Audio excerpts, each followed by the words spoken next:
Welcome to the Dynamic Thoughts Talk with myself, Dr. Joshua Kiluba of the JTL Free State.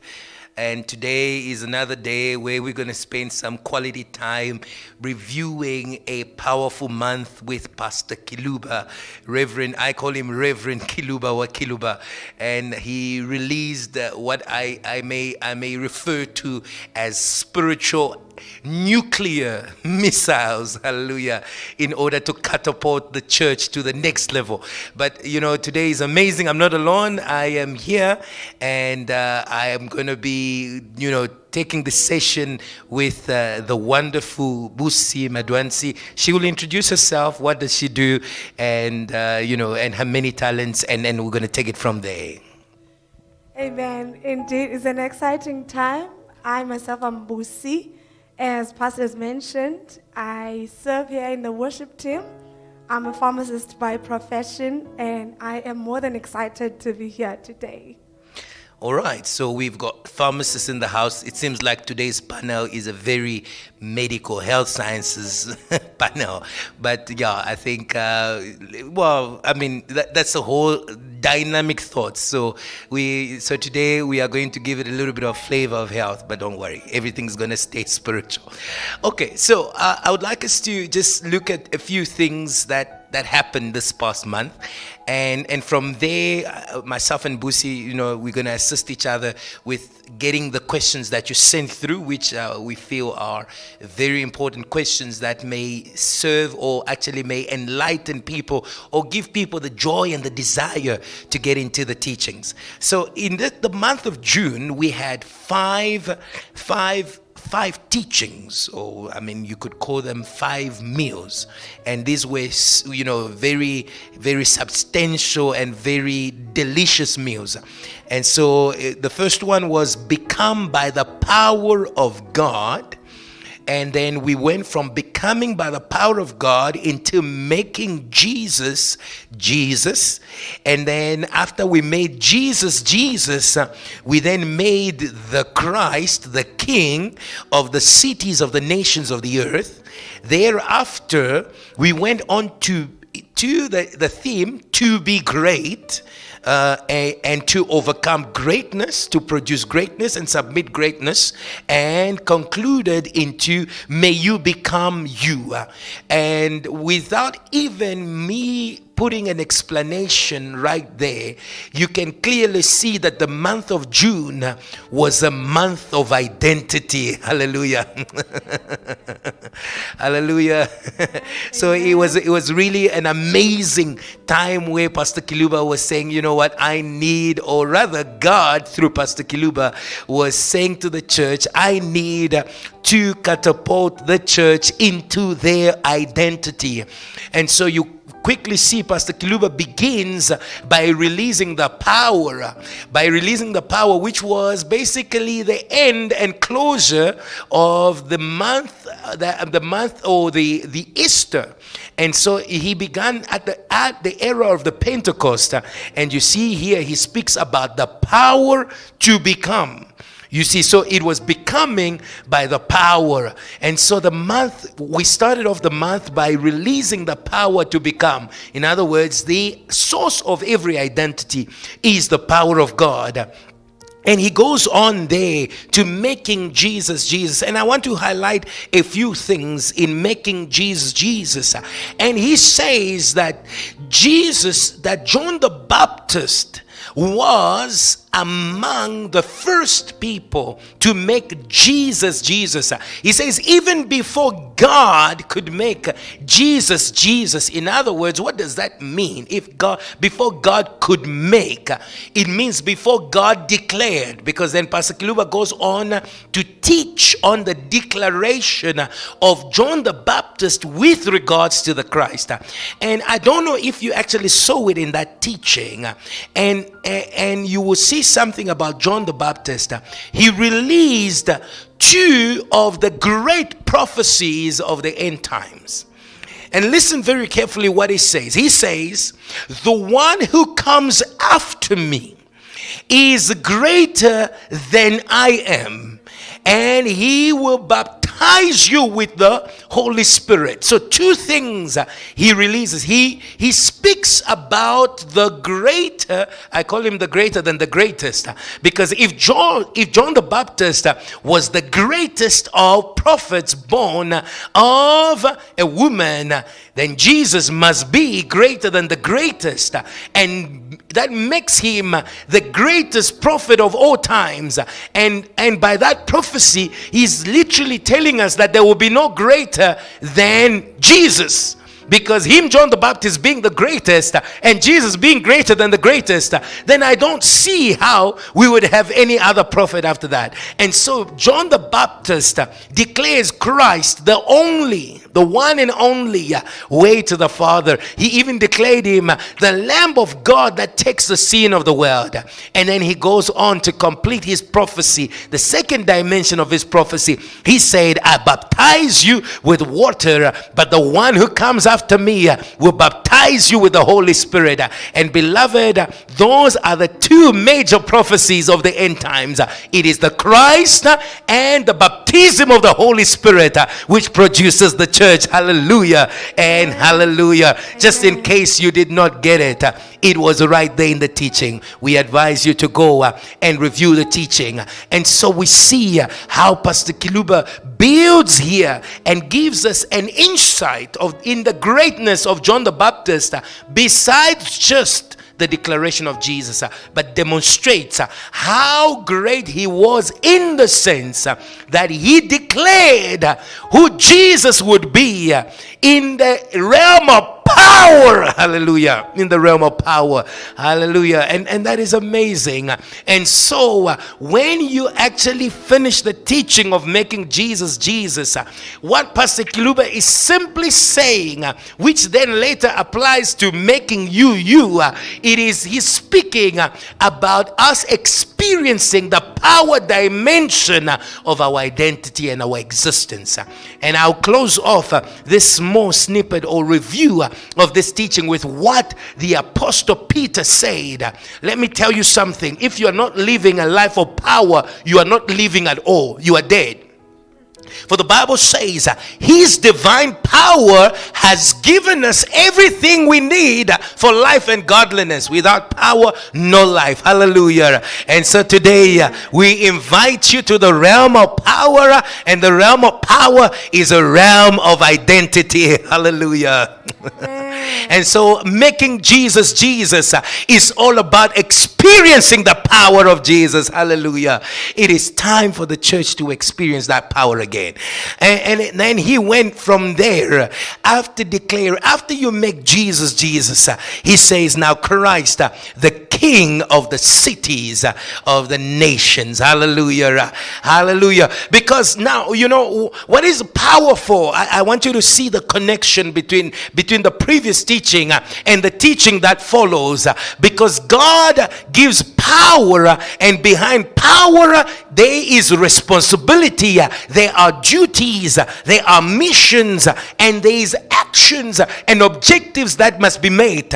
And we see here that Jesus is made Jesus in order to bring the cities of the nations, back to God. And he, in that teaching, I want you to see about what they speak about Nineveh the Great. Hallelujah. And God said something wonderful about Nineveh. He said, will I allow Nineveh, the great city, the great city? And so very quickly, what do you see as you go on in the teaching? Where does Pastor Kiluba bring us back to? He says, we need to be what? To be great, in order to produce greatness, in order to subdue greatness and overcome greatness. And are you seeing? So there is a strong relationship to identity. And so, beloved, without your identity, you cannot become great. And your identity is not what you think you are, is not what people say you are. It is what God says you are. And when the power of God is manifest in the declaration of God, then you become you. Hallelujah. Hallelujah. And that is amazing. And so Pastor Kiluba goes to the cities of the nation, and he speaks about Jonah. He speaks about this great prophet. He speaks about the evil and the realities that is happening in the cities. But he does not leave us on a negative note. He doesn't leave us on a sour note. He explains the lions that were in Nineveh. That is the power of witchcraft and different realities. But he says Christ is the King, and he's got the ability to bring them to repentance. Hallelujah. Hallelujah. Let me tell you something about repentance. Repentance is an expression of power in the conscience.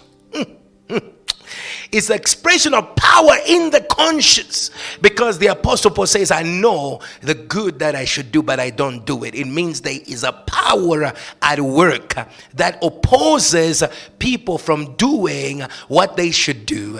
And so for repentance to take place, there's got to be power. Remember what happened at the Pentecost? This is what happened. The Bible says, Jesus said to them, wait in Jerusalem and you will receive power. And while they were waiting in Jerusalem, they prayed. The Holy Spirit descended. And when the Holy Spirit descended, which was the power, what happened next? The Apostle Peter stood up and began to speak. So Peter became Peter. Hallelujah. And the one that Jesus spoke to and said, I will make you a fisher of men, became a fisher of men on that day. Why? Because the power came. Can you see? To be made becoming by the power of God. He said, I will make you a fisher of men. And so Peter needed an encounter with power. And today, beloved, who are listening to us, we advise you to go listen to the teachings again, so that you may have your encounter with power. Hallelujah. Every other identity, every low self-esteem is an identity. Timidity is an identity. What other ones? Fear is an identity. Anxiety is an identity. All these kind of behaviors that affect our conduct, that can either restrict. All these are identities which have got a power behind them.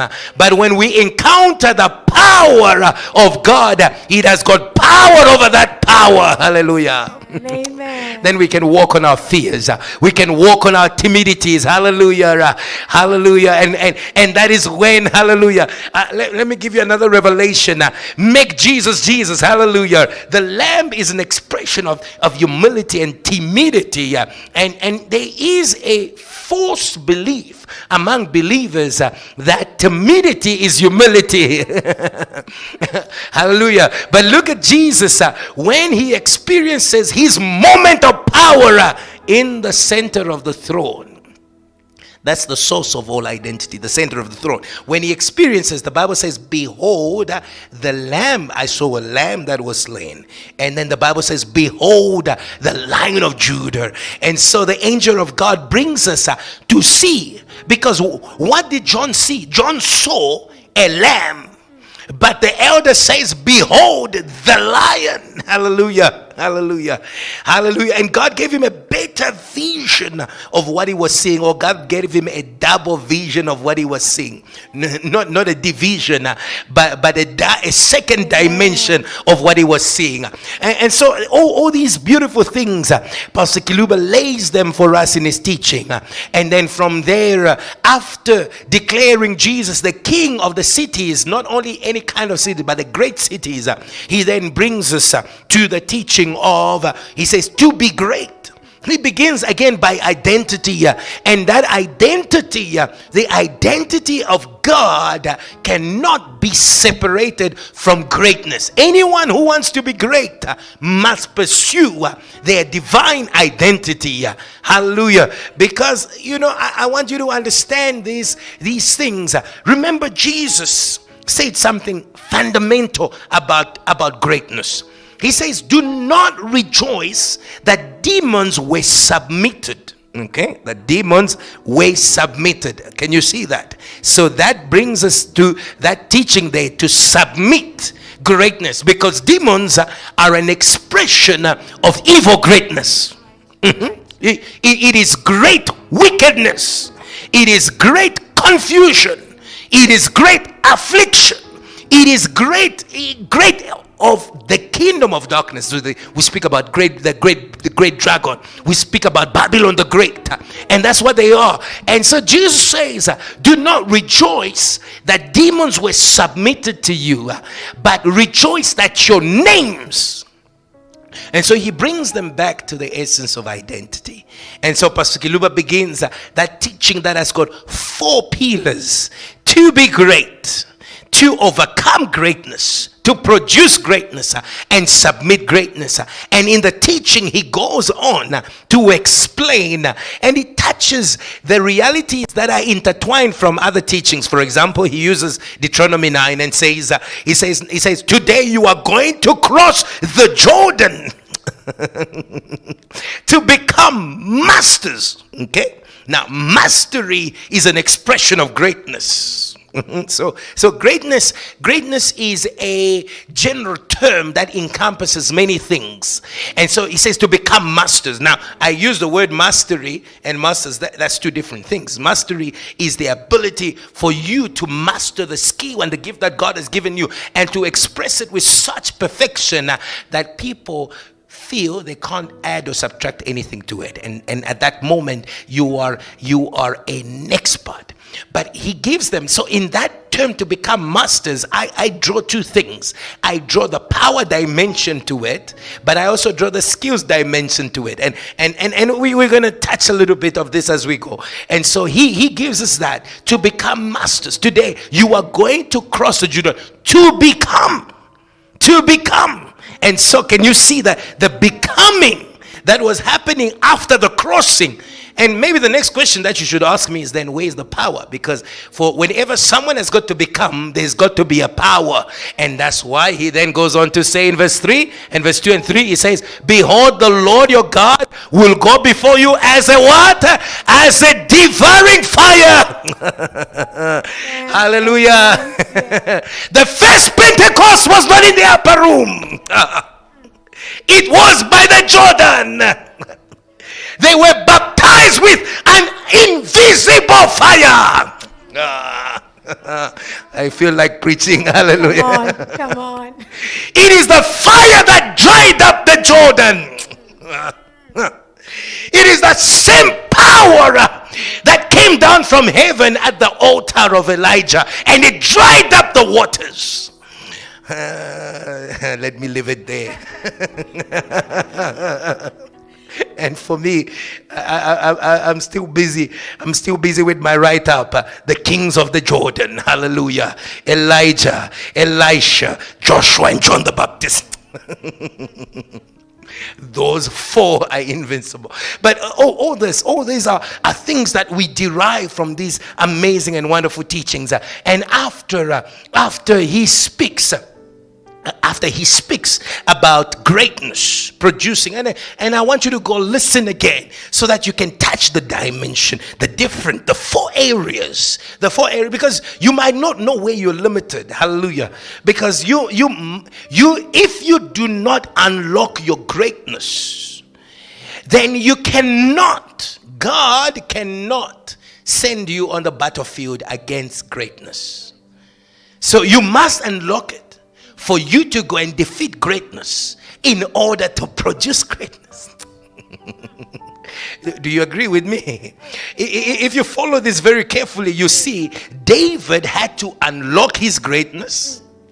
And when he unlocked his greatness, what did he do? He went and overcame the greatness of the Philistines that we call the Goliath.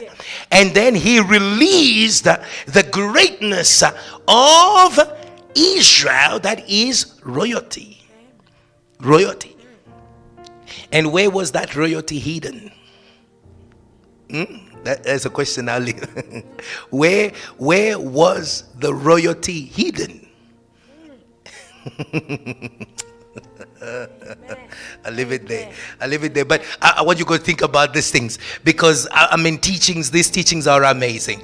And then Pastor Kiluba closes off with, he says, may you become you. Amazing. May you become you. And when he begins to break down about becoming you, he says, do not put God in a tin of fish. Don't limit him. He begins to demonstrate and to show how one can be anointed. Hallelujah. He says, look, oil is good. David got it. Hallelujah. He was the man of oil. That's why he fills my cup and it overflows. Hallelujah. He says, now the Lord your God has anointed you with an oil of joy above your colleagues. So he was the man of oil. But he says Jesus was not anointed by oil. He was anointed by water. Hallelujah. And it's amazing. The Samaritan was anointed by what? Water. Yes. He says, those who believe in me, waters will run out of them. You know, he says, if you ask him of water, and he will give you water, and it will run out of you. So she was anointed with water. I don't know if that applies to all the women. Anointed with water. And then he goes on to say, but Elisha was anointed with the garment. Hallelujah. Then he goes on to Osborne. Osborne was anointed in the presence, with the presence, to be anointed. And the 24, the two disciples of Emmaus, they were anointed by listening. When our hearts burning, you will receive the fire of the Holy Ghost went into their hearts. It was burning in the teaching. They were anointed in the teaching. And so he opens up all these, I call them channels of anointing, so that people may not sit at what we call pools of Bethesda. Okay, because if you think only Bethesda can heal you, then you don't know the one who can heal you by speaking to you. You don't know the one who can heal you by passing by you. I mean, so there were so many things that he was opening up there, so that people should not cluster around certain things and certain doctrines which might block the way God would like to anoint them. And then he closes off by saying, now for you to become you, what must you do? You must chase Satan. And that was the most important thing. That was amazing. Many people pursue identity without spiritual warfare. It is a waste of time. It is a waste of time. It is a waste of time. You need the identity, the real you will be revealed on the battlefield. The ministry of women was validated. The ministry of women was introduced. The ministry of women has been I'm looking for the right word to validate, you know, as opposed to what everyone says, no, but women must sit down, they must not talk. The ministry, how did Deborah and Jael distinguish themselves? It is at war. It is at war. And so today, I would like, as we go in the questions, to understand these realities that Pastor Kiluba was sharing with us. And he's building a warrior spirit. Hallelujah. Hallelujah. Hallelujah. What I was not born with, I can acquire on the battlefield. I can acquire it on the battlefield. Hallelujah. Actually, the church of the last days is going to be the church of overcomers. All the 7 churches, when you read in Revelations chapter 2, chapter 3, he says, to he that overcomes, I will give. And so if you are a civilian Christian, the last days are going to eat you and cut you into pieces. Okay, that was just a little summary of what was the month. And it was a powerful month of identity, and various aspects of identity were revealed and broken down. And so at this moment, Boosie is going to help me out, and we are going to take your questions, and we're going to go through and look at certain things. It may so happen that while we were giving the summary of the teaching, some of your questions were answered. All right, Boosie, take us there. Amen. I must say, Pastor, I really appreciate how all these teachings of this past month connected really to each other and are really helping us in a tremendous way. I have with me a series of questions that I really believe are going to help a lot of us. And, are also going to allow Pastor here to further unpack the depth of these teachings. Amen. We have a question from the teaching: to be great, to overcome greatness, to submit greatness, and to produce greatness. Sure. So the question says, Pastor, I'm a newly born again. I have been exposed to worldly greatness and success, and now I am in Christ. What does it mean to be great in Christ? And how do I practically become great? Interesting. And here the question is practicality. So I think we have to be practical. Yes. So now let's look at the greatness of the world. And this question basically has a concern in it. Yes. In that the greatness of the believer is more of a blah, blah, blah greatness, but not an actual greatness.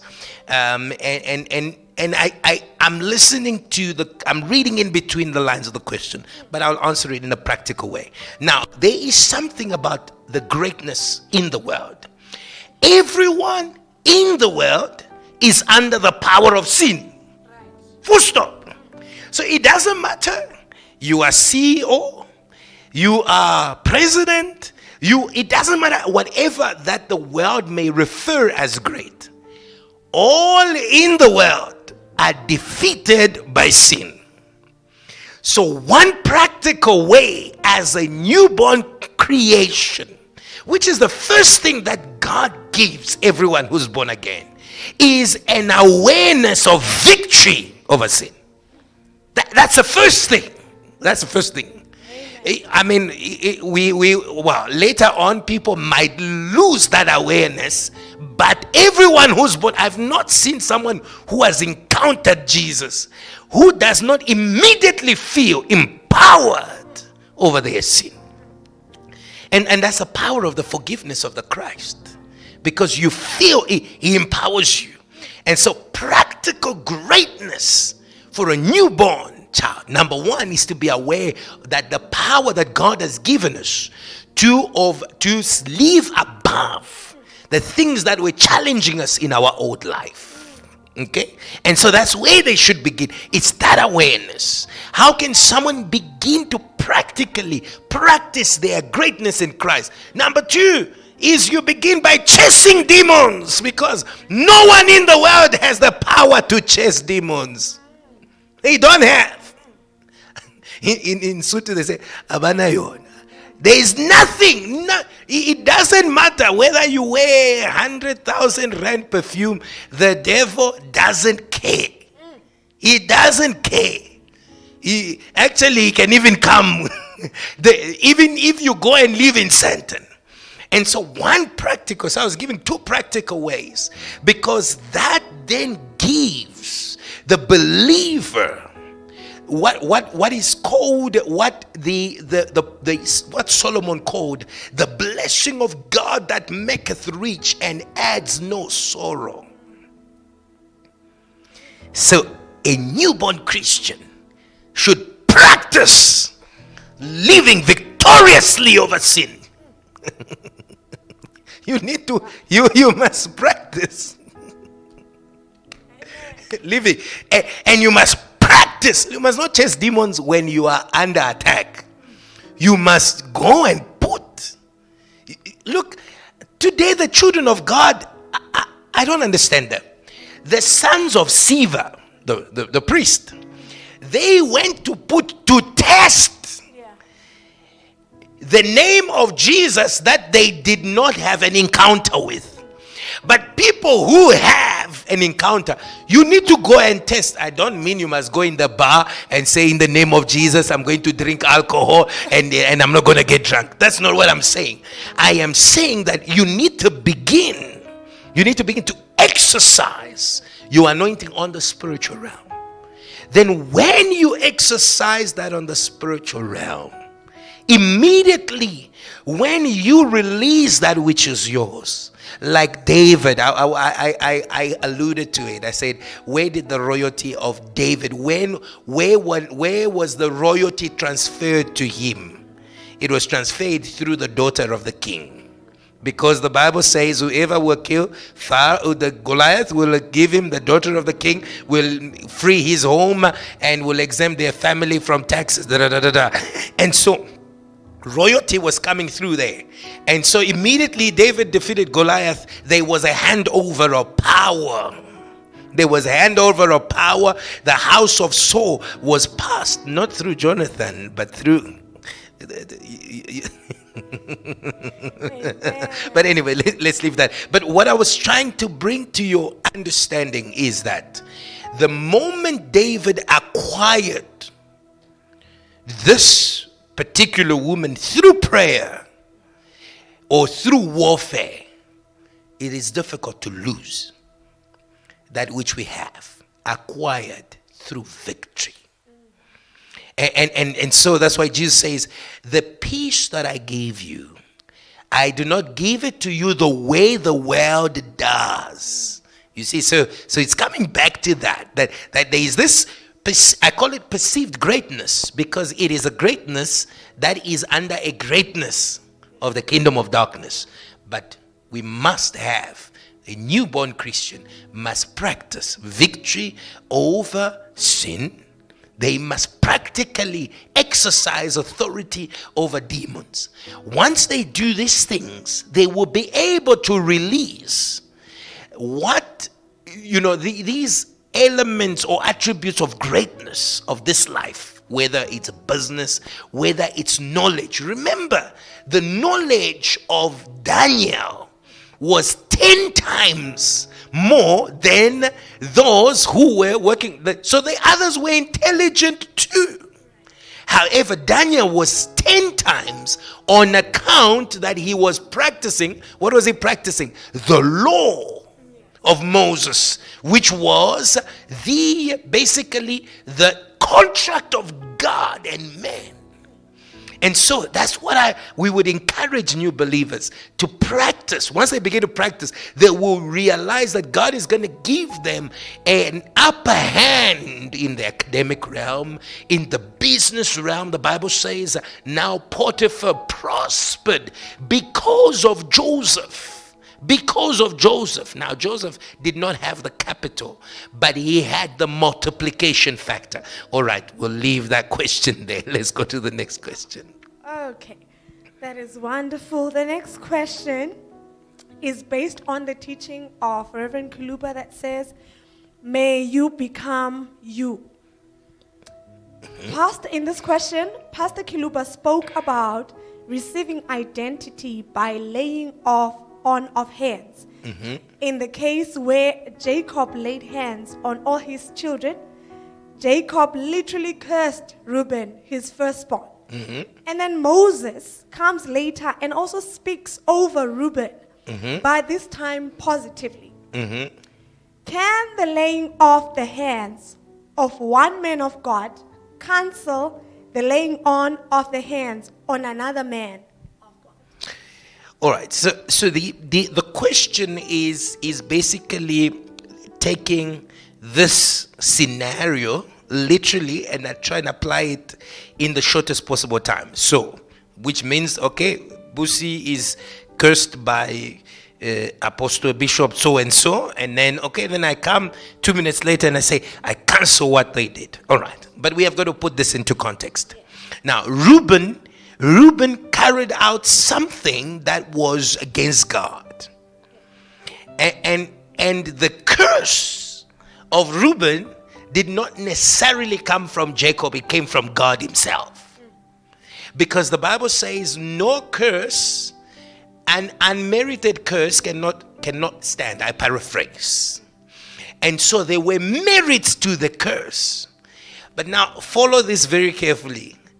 Moses only comes back after 430 years later, plus 40 years in the desert, to cancel the curse of Reuben. So in actual sense, Reuben had paid. They had paid the punishment for his what? For his wrong. And that punishment was over 10 generations. I mean, a generation would be calculated between 20 and 30 years. Some would say 45 years. But so it was over 10 generations. And so in that context, we see that God, the curse of Reuben was not final. It was not final. You know, it was a curse that had a time and a season. And therefore, when the season, that it was God who had inspired Moses, because the same way Jacob had blessed in Genesis 49, now Moses is also is instructed by God to bless the people in Deuteronomy 32 and 33. And then when he gets to Reuben, because it was the same, it was almost like a mirror image. Then when he came to Reuben, what did he do? God's mercy. Okay, this is an example of many people don't understand Isaiah 40:41. It says, comfort my people, she has received double from my hand for her sins. And then now God then restores. So he's being restored on account of that. That is so. In that aspect, that is that. Now, maybe let's bring a different context to it. Okay, so there is not a need for someone to do something and someone to cancel. Now, if a man of God curses me wrongfully, it won't hold. It won't hold. Actually, if anyone decides to curse that which God has blessed, and God forbid that whoever they're cursing is of the tribe or is a daughter or a son of Abraham, then immediately it's a return to sender. So that is even a problem. You understand? So now, maybe let's come to a different context. It is the context of Peter. Now, Peter was a disciple of John the Baptist. And the whole time that he spent with John the Baptist, Peter was clueless about who he was. But he was anointed. Because what did John the Baptist say? I baptize you with water. Yes, so Peter was baptized with water. You know, and Andrew, they were disciples of John the Baptist. But when they met the Christ, what did Christ do? He led them to the second phase, to a deeper anointing. So there isn't an issue of men of God against men of God. No, it's a kingdom of God. We are all working together to build the house of God. So they can now be a context where one man of God can take a child of God to a certain level and they can't get them further until they encounter another man of God who has received a greater anointing to access the plan of God for the life of that person. So for a short while, that person was living under a guardian until they are then placed under the person who has the words of their lives. And that happened to the Samaritan woman as well. She said, are you greater than our father Jacob? And then at the end of all her debate, she says, come and see a man who told me everything that I've ever done. That is to mean Jacob never told her everything that she ever did, even though she went to the mountain and respected everything that Jacob told her to do. And so that is the principle that I think we may bring into this discussion. Amen. Amen. Amen. Amen. We have a wonderful question from our daughters of Deborah. Yes, the daughters of Deborah are basing their question on the teaching become by the power of God. In the teaching, Pastor Kiluba says, and I will quote, he said, you will receive a power coming upon you and you will become. That is from Acts 1 verse 8. Correct. Who is going to stop you from becoming? Not Satan, not witchcraft, not magic, not the occultic societies. No and no. Not the hatred of people. They did not want of the disciples in Jerusalem to become. But the disciples became against all odds. Correct. When the power of God lands, you are going to become. Hallelujah and hallelujah. Hallelujah. They became in Jerusalem. They emerged in Jerusalem.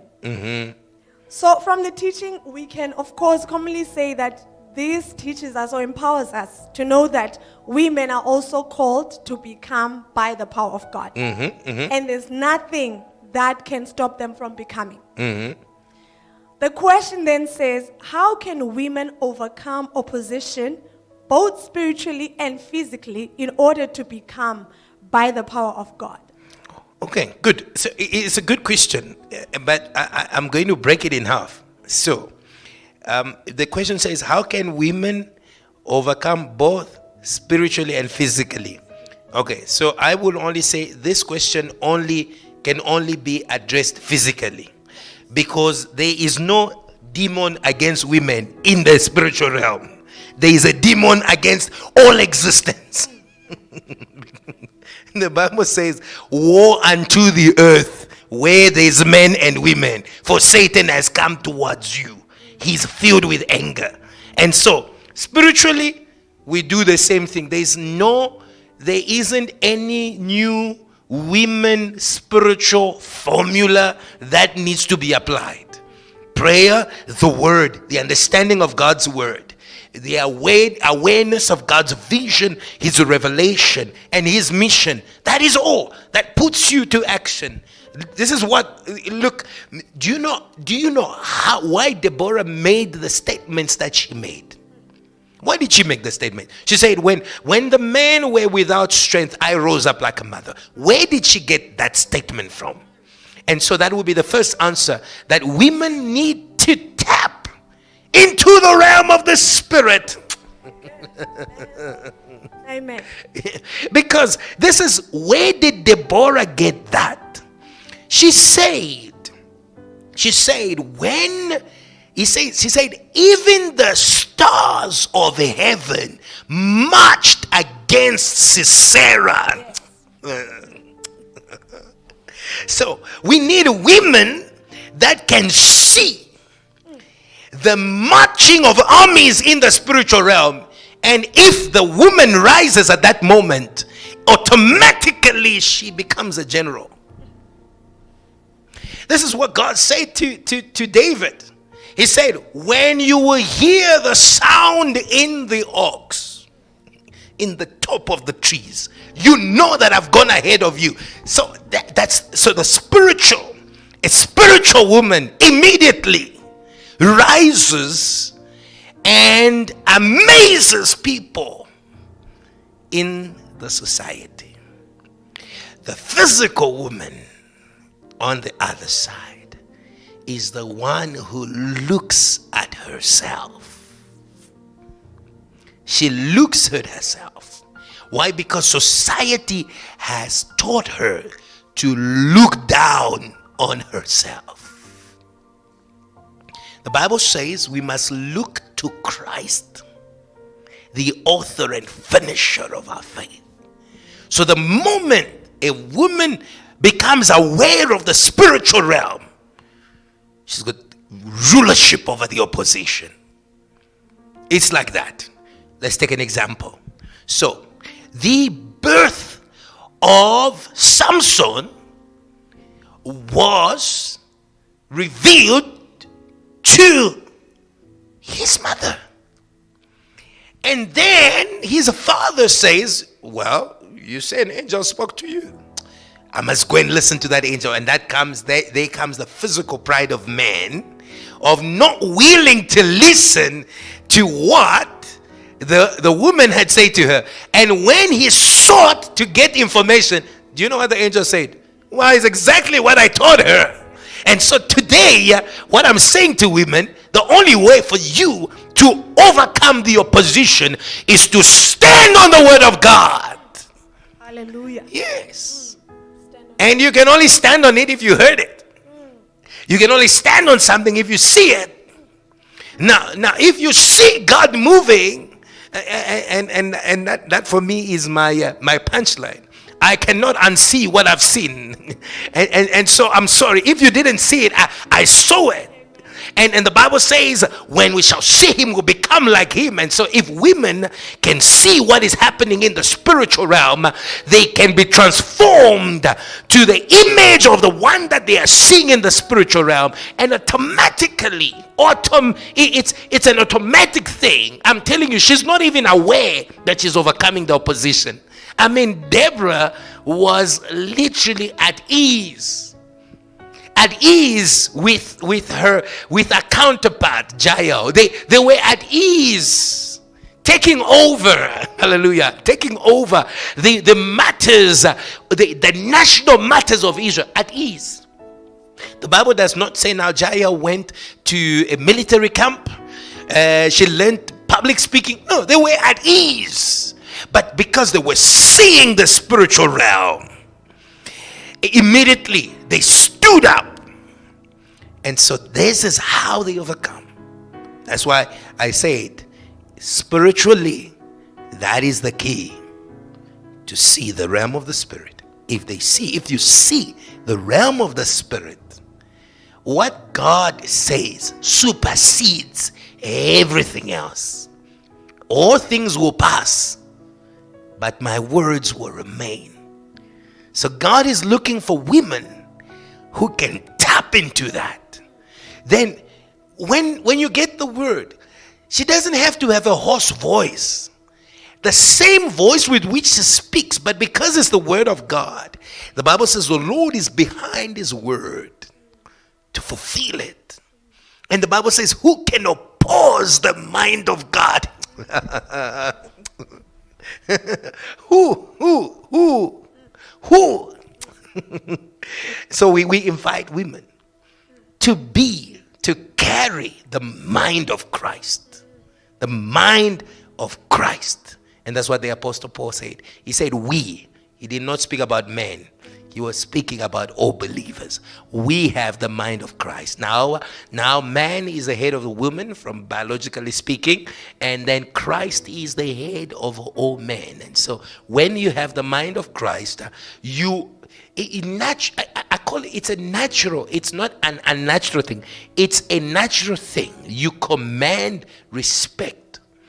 You submit opposition. Things bow, because he said to the Christ, sit at my right hand. And so the women sit, and the enemies are made their footstool. So that's what we can say to them. There is no earthly equation. It's a spiritual equation. Amen.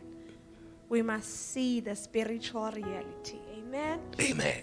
We'll jump into our next question. It's based on the teaching, Make Jesus Jesus. Mm-hmm.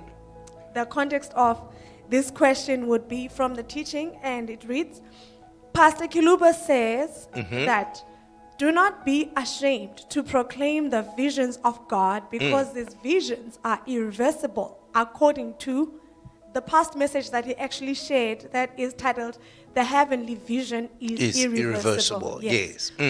And John the Baptist proclaimed the almighty power of Jesus before it was. Hallelujah and hallelujah. And it became as he had proclaimed it. This is why I have taken care today. It shall be so in your life, my brother, my sister who is following me. Amen. So John the Baptist boldly proclaimed the visions of God and the almighty power of Jesus even before it was. Women are viewed as inferior in the society, going back again to the question of women. And as a result, some women are timid, even in the church. So the question now comes to say, how can women overcome the spirit of timidity in order to proclaim the vision of God with boldness, making Jesus in every space? So how can they overcome the spirit of timidity? Again, the spirit of timidity. You did not receive a spirit of timidity. So again, it is spiritually that you tackle these matters. And so for you to deal with spirit, you need spirit. That's all. And where do we get the spirit? The upper room. The upper room. I think women need to pray with a different perspective in their mind. Women should not think about themselves as being the support system of the pastor and so on and so forth. No, they must pray. Like he said in his teaching of July, I don't want to jump in July. He said, when you pray, you must pray, Our Father which art in heaven. He did not say, Thy kingdom come on the man, Thy kingdom come on me. Amen. She must pray as such. Amen. And when she receives the kingdom, what do you do when you've got the kingdom? You exercise authority. That's all. Thy kingdom come. Thy kingdom come. So now we are sending you a little bit in July. Our Father which art in heaven, hallowed be thy name. Thy kingdom come. Everyone must pray for themselves. No, that kingdom come on the pastor so that the pastor can motivate me for me to speak. No, thy kingdom come over you. And thy will be done on earth as it is in heaven. Thy kingdom come. Tell the sisters to pray for the kingdom first. No, thy marriage come. Give me Tate Manglima. Thy kingdom come and thy will be done. Hallelujah. Amen. Hallelujah. Hey. Amen. This is an interesting one from the intellects. This question is also based on the topic, Make Jesus, Jesus. In the teaching, Make Jesus, Jesus, the man of God mentions that Jesus became Jesus. He was made Jesus. Concepts such as becoming and being made, according to common knowledge, imply two phases. One, a phase in which we are not, and another in which we are. How can the common understanding of the concepts mentioned be brought into the context of the life and ministry of Jesus? Or is there a different perspective of these concepts that the man of God wants to bring to our attention? Now, this question is... I will answer it in the dimension, or at least in how I understand as it's been put, which is suggesting that there is got to be a phase where we are not. So for something to become, it was not, then it becomes. But I want us to maybe look even nature, because this is assuming logic that it was not and then it becomes. But if we approach nature, is there really something that was not? There are laws that stay quite fixed, which is now energy can neither be created nor destroyed, but can only be converted from one form to another. So I I really think that we might be, that is way, so things, it's not that they are not, but they transition into what they should be. For example, the human cell, our entire body is made from one cell. But in that cell, I mean, if I look at the cell, is it me? Is it not me? But that cell has got all the information and the instructions and the seasons in which that information and instruction would be implemented to create a particular form. And my form in time and space grows and changes and acquires different aspects to it. And so we see when the man of God is speaking here about the Christ and his ministry, these are phases in which we are seeing. So we see that Jesus, the prophecy of who he was, began also with Mary. So God spoke to Mary and said he will be called Jesus, and he will save the people from their sins. And that was the baby. And in the baby Jesus, we did not see at any point him saving anyone.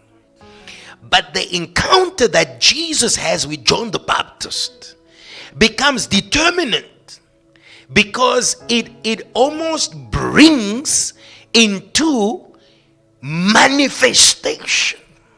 Okay? Manifestation, that which God had revealed.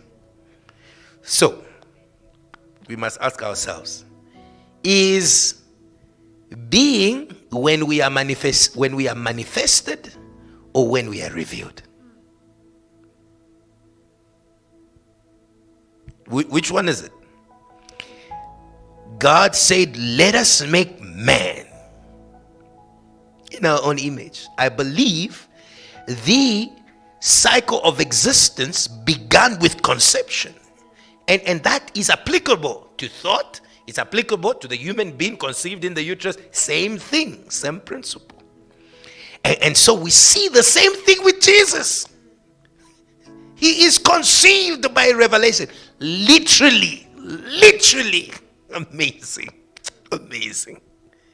And from there, he is then manifested and revealed to Israel through the work of John the Baptist.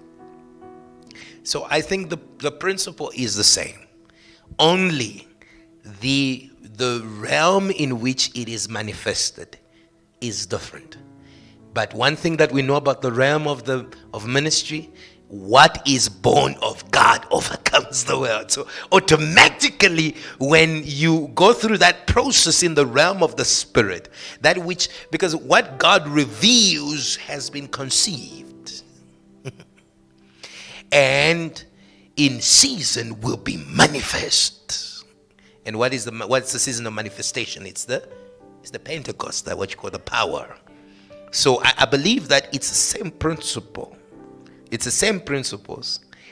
It's just we've got to see them how they are. But I'm just bringing people to understand that the spiritual principles are greater. A Mercedes-Benz was conceived.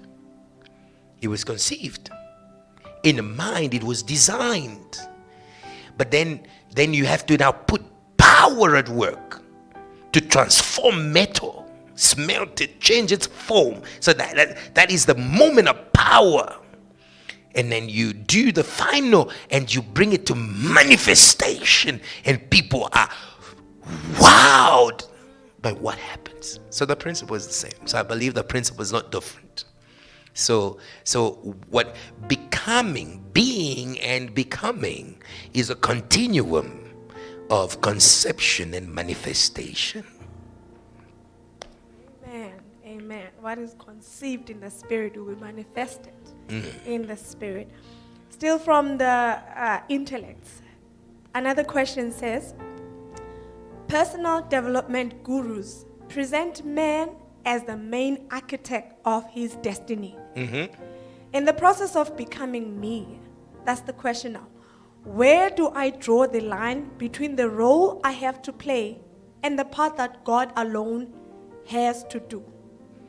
All right. Now, it's good that there is an assumption with this question that the mentioned personal development gurus are always thinking in the positive.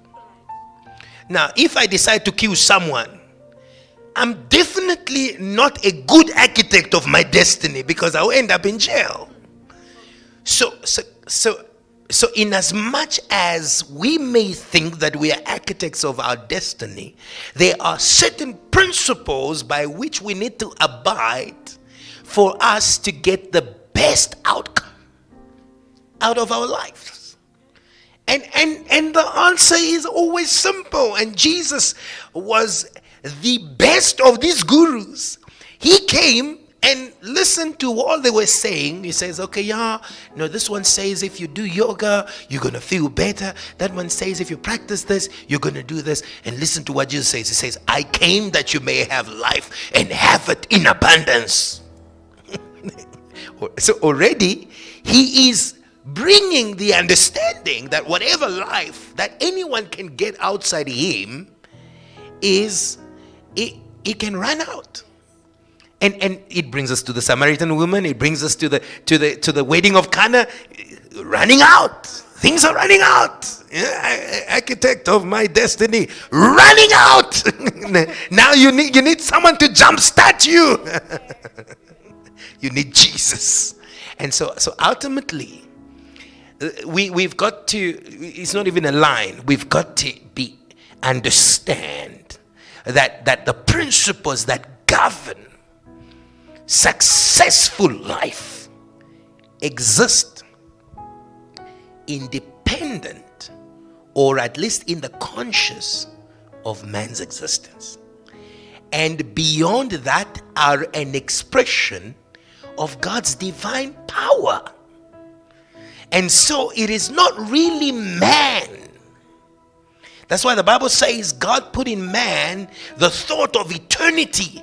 And that's why all these gurus, what they are failing to say in simple ways, in simple words, is that men want to live eternally. And Jesus came and he didn't even want to, let's beat about the bush. He says, if you believe in me, you will have eternal life, which is what everybody wants. But they don't know how. Or they rather go through ways that don't bring what they so desire. So in actual sense, man can only be a participant of the divine design and architecture of his destiny. You're going to participate. The Bible says we are co-workers with God. Yeah, amen. Yeah. Amen. So the moment that I'm not with God, the Bible says cursed is a man who puts his trust in a man. He says a way might seem right to a man, and its end is death. So I mean, those are not positive verses. I mean, so if man has to rely on himself, I mean, it's gonna be so many tragedies. So we have to come back to the author and finisher of our faith. Hallelujah. Here's another wonderful question from how Pastor Kiluba alluded on the matter of Mary. Pastor Kiluba speaks of Mary availing her womb to host the one of whom it was said he will be great. Mm-hmm. The question is, are there practical lessons the modern believer can take from Mary's attitude and apply to their own life? There are many that we can learn from Mary, and a few things that if you look at this you will be aware is Mary accepted the inconvenience of conceiving Christ for the well-being of humanity. And so that's the first thing, because it says you will bear a child and you will call him Jesus, for he will save the people from their sins. And so she put her interests behind and put the interests of God to save other people. And so the modern Christian, who is the modern Christian? It is the person who understands that they can derive the best from Christ for life and godliness. So such a Christian should think and say, maybe, allow me to be a little bit controversial. They should say, how can I inconvenience myself for the salvation of many other people? And that was it. It was an inconvenience. There was no foul play. It was inconvenience. So that's where and God sorted out the discussion of the foul play. But it was still an inconvenience. Nonetheless, for a whole year, Joseph had to lend his wife to God. And that's very important. Now, many people, what do they have the most? What do they cherish the most? And so Mary is an example of something that you cherish the most.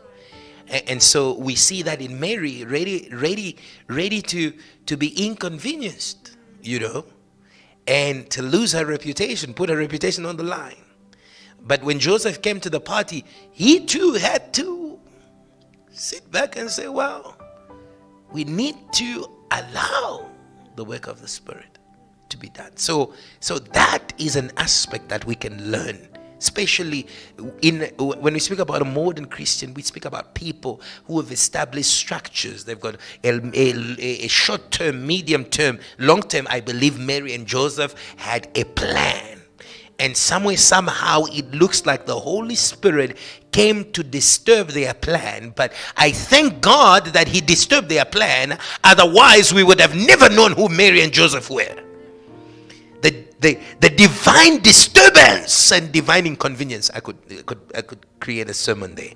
The divine inconvenience. Let's leave it there. Yeah. So another question will go like this. Greatness is mentioned 4 times in the sermon: to be great, to overcome greatness, to produce greatness, and to submit greatness. Yes. The first one is that we hear that there's greatness that we become. Mm-hmm. There's greatness that we overcome. Yes. There's greatness that we produce. And finally, there's greatness that we submit. Yeah. Now the question will say, can you elaborate on the meaning of each of these greatness and help us to establish a connection in our careers, in our studies, ministries, our families, practically in our lives, essentially? All right, very quickly. Greatness that will become. God said to Abraham, go into a land that I will show you. There I will make your name great. Greatness. I will make your name great. And I will bless you. And he says, and I'll bless you, and the nations will be blessed in you and in your seed. And we see that the greatness that we become on account of God's instructions and missions. And so when we align our families, our careers to the mission of God, just like Mary and Joseph, she became great among women. Okay? In other words, what does that mean, great among women? She became noteworthy. So it is a person whose character, whose sacrifice is noteworthy. And so the greatness that which we become, and we become on account of God's instruction, on account of God's mission and obedience. And it's the same thing. The disciples became great because they followed. Follow me and I will make you. And so they became great. And then it moves on to the same next thing. We then must overcome overcome greatness. And very quickly you see that Pastor Kiluba elaborated that nicely. Then how did David, what was the entry point of David in ministry? It was to defeat the great Goliath. He was the champion of the Philistines. And so what happens is that when God has greatness upon us, we may experience great challenges in all the areas that have been mentioned, with the sole purpose of God to manifest our greatness in those areas, if that makes sense. And so Goliath was there purposefully to make evident the kingly anointing that was on David, an anointing that was in both great and mighty in power, but also in number. And that's why the women sang. The women sang. The song of the women came after the victory. The song of the women. That's a good title of the sermon. The song of the women. Hallelujah. You know you have made it. You know you have made it until you hear the song of the women. And King Saul knew he was done until he heard the song of the women. And so there was that reality. You can even apply it further. Overcoming greatness. Who are you, great mountain? Before Zerubbabel. You understand? It is neither by might nor by power, but by my spirit. He said that the hands of Zerubbabel have begun the work. They've laid the foundation, and their hands will complete the work. What work was that? It was building of the temple, which was a great symbol of God and his covenant with Israel. At that time, that was symbolizing the Christ who would come and who said, destroy this temple, I'll build it in 3 days. And can you see that? So he was also faced with greatness that he needed to overcome. And listen to Jesus in terms of submission of greatness. It says, behold, I have given you the power to walk on the serpent and the scorpion and on the entire power of the enemy. You understand? On the entire power of the enemy. And so they had the power to submit. Sit at my right hand until I make of your enemies your footstool. But what kind of enemies were these? These were giants, Goliaths. You understand? And then the production of greatness. Can you see that? So God said to Abraham, kings will come out of you. He will come out of you. But that was in line with the first revelation. Go into the place I will show you. There I will make your name great. He becomes great. And then he does what? Produces greatness. Kings like King David, like Jesus, and so on and so forth. Hallelujah. Yeah. Amen. Questions for man. Our first question goes like this. Today we see many households broken and ministries dying because men who became who God called them to be are changing into what they are not. Now the question here says, what causes people to become something else after they have already become themselves? And how do we now go back? Or how do they go back to their true identity after they have turned away from it? The answer is simple. Iniquity. Yes. The Bible says you were perfect in your ways. According to Lucifer, you were perfect in your ways until iniquity was found in you. Amen. And that is a deviation of thought guided by the power of Satan. You know, and so that is how people who were and then lose themselves on account. And that's why the Apostle Paul said to the Galatians, foolish Galatians, who has bewitched you? He says, before your very eyes, Jesus Christ was painted as crucified. How do you then, having started in the spirit, do you end up in the flesh? Iniquity. We call that iniquity, the sin of the thoughts. And so how do we then come back from that? Romans 12.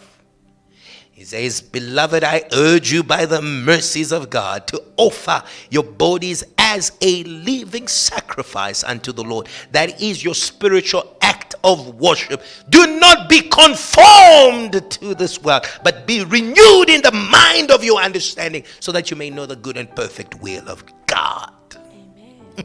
So yes, we bring them back through the submission, through the breaking of the body. What is the breaking of the body? Pride. You break that. We humble ourselves on our knees and we pray. And as we pray, God renews our mind. And when He renews our mind, we awaken and we can fly like the eagle again. Yeah. So I'll leave it there. Iniquity. And how do we break iniquity? The renewal of the mind. The renewal of the mind. The Bible says, be careful that the light that is in you should not become darkness. Amen. All right, carry on. I like that there is a way to go back. We thank God for that. Amen. Amen. Another question says, as men who God has called into greatness, and I believe this is a follow-up to that one, how do we manage our greatness in such a way that we do not become abusive? Okay. This person actually goes on to give a bit of context as well. He says, Yes.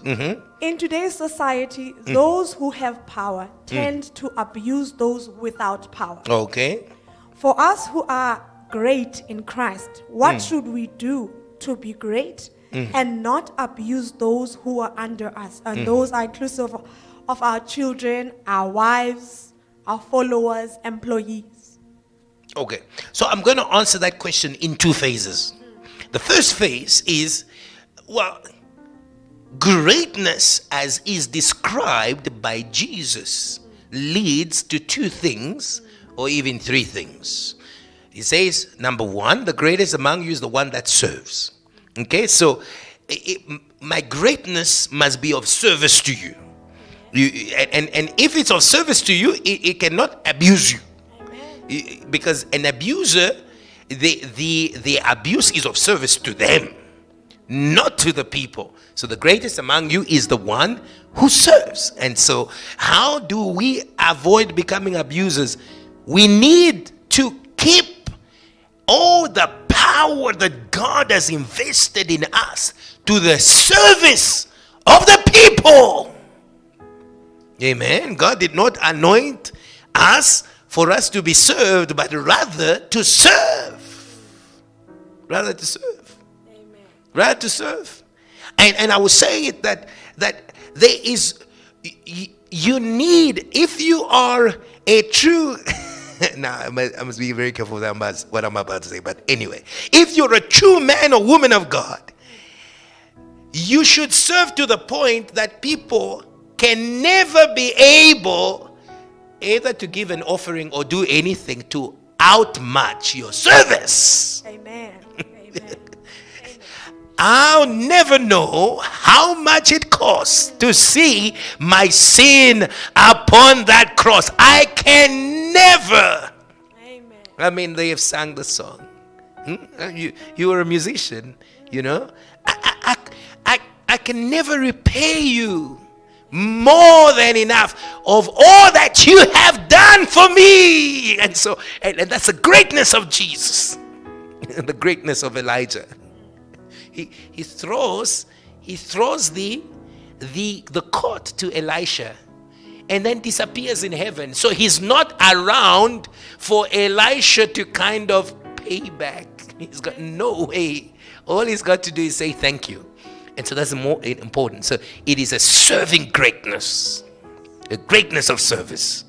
And then he goes on to say in John 15, no greater love has anyone than this, than to lay their lives. And so the next thing is constantly laying your life. You become abusive when you start taking your life back. Okay? It's important. So service and love. But let me highlight something. There is a problem that timid people have. People with low self-esteem, people who are afraid to come out of their comfort zone. When they have leaders who try to push them out of their comfort zone, they say, you are abusing me. Why? Because they want to stay behind. Amen. In the name of Jesus. Do not turn your finger on someone who's trying to take you out of your gun. No. You are abusing me. You use that, I think, is mediated by Satan. Because the word abuse, it disempowers. It breaks the heart of the person who's trying to help. Okay, so I said, watch out for that group of people who the enemy has bound so hard in their timidity, in their, they are so, may God, they need a divine massage. to relax, a divine massage. And unfortunately, because they are so bound in that, their first reaction, to push people, to push a leader away, say, you're abusing me. But, I would like to close off by speaking about club feet. There are babies that are born with club feet. So their feet are like this. And so, how do we get their feet back straight? It is an excruciating procedure, yet corrective, that will enable that child to walk. So what the orthopod doctors do, the doctors that deal with the bones and put the cement, is they put the foot back in its correct position and they put a cast on it. And then after some months later, come back, push the foot again and put a cast on it. And sometimes that is a little bit painful for the child. But that pain cannot compare to living life with a disability. And so that's what I could say. That's why I said I'll answer your question twofold. That on one side, a leader that is conscious of a heart of service and love that will never become abusive. When the love grows cold, when the service is lost, then the abuse begins. But we must be aware of the children of God and their timidity, their negative comfort zones. And if, as a leader, you are conscious within yourself that this child of mine has got club feet, then you better start putting them straight. And then you put the cast. It is the same process of putting braces. It's the same thing.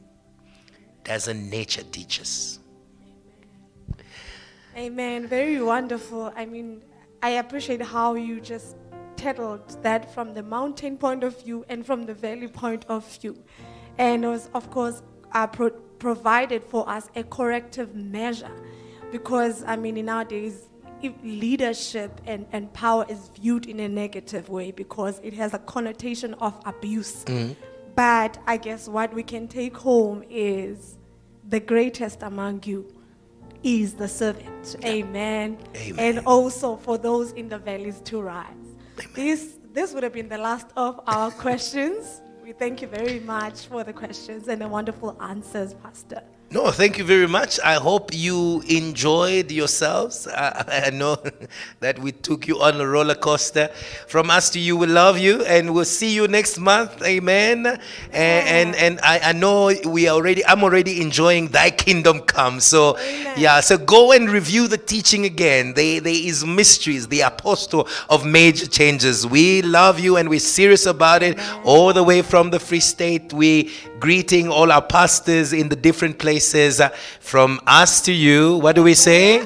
We love you and we are serious about it.